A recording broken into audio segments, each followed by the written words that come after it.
And more breaking news coming in. This is with regard to the Maharashtra political crisis, which has now reached the top court. Sena plea in the top court now says the 39 MLAs haven't written to the governor. The matter is already pending in the top court, and this matter is pending linked to the floor test itself. This is the copy of the petition of Shiv Sena in the top court at this point in time. Harish is joining us for more details here. Harish, there's already one plea that's pending in top court in terms of it's going to be heard again on the 11th of July against a disqualification of the Shinde camp MLAs. And now this is another plea by Shiv Sena camp, that is Uddhav camp, talking about the floor test itself.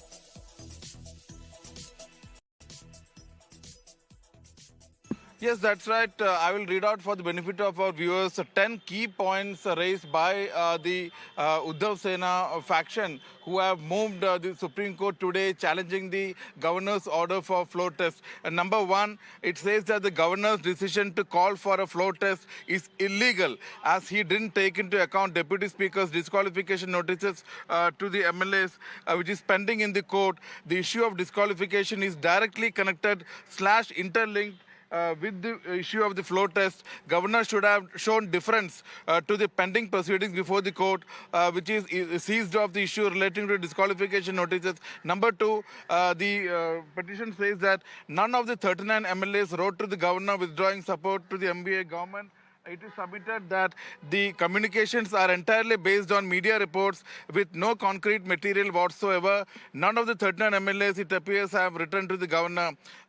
Protest decision has been taken on the aid and advice of the leader of the opposition, while rule contemplates that it should be with the aid and advice of the government, that is the cabinet. After the directions ought not to have been issued without the aid and advice of the Council of Ministers led by the Chief Minister. Number 5, Sena Chief Whip said, though floor test is a constitutional mandate to ascertain who enjoys majority in the House in a democratically founded on the rule of majority, it is also equally important to weed out those MLAs guilty of defection under the 10th schedule of the Constitution.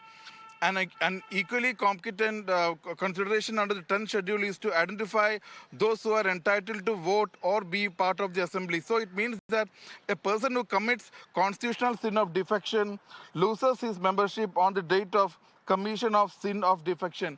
Number 6, it says that allowing floor test would mean making the 10th schedule a dead letter and allowing the rebel MLAs to reap ill-gotten fruits of defection. He pleaded that till the Deputy Speaker decided disqualification of rebel MLAs, there should be no floor test. Number 7, he says that a person who commits the constitutional sin of defection already loses his membership on the date of commission of sin or defection.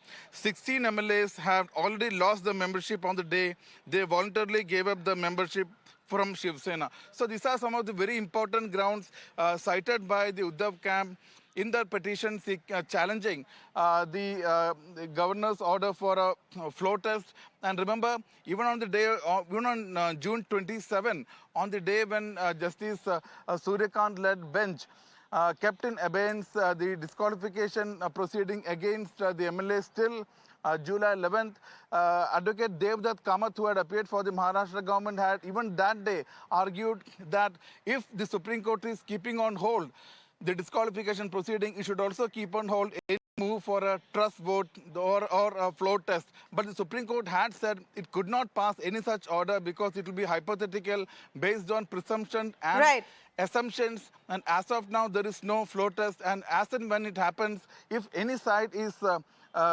in fact trying to alter the status quo, he has every right to approach the court. So this is one of the main plank raised by the Shiv Sena faction led by Uddhav Thackeray, and therefore we have to wait and watch what kind of order the Supreme Court will pass when the hearing takes place at 5 o'clock. Absolutely, Harish. In fact, all eyes will be on the top court this evening. Thanks so much for getting us those details.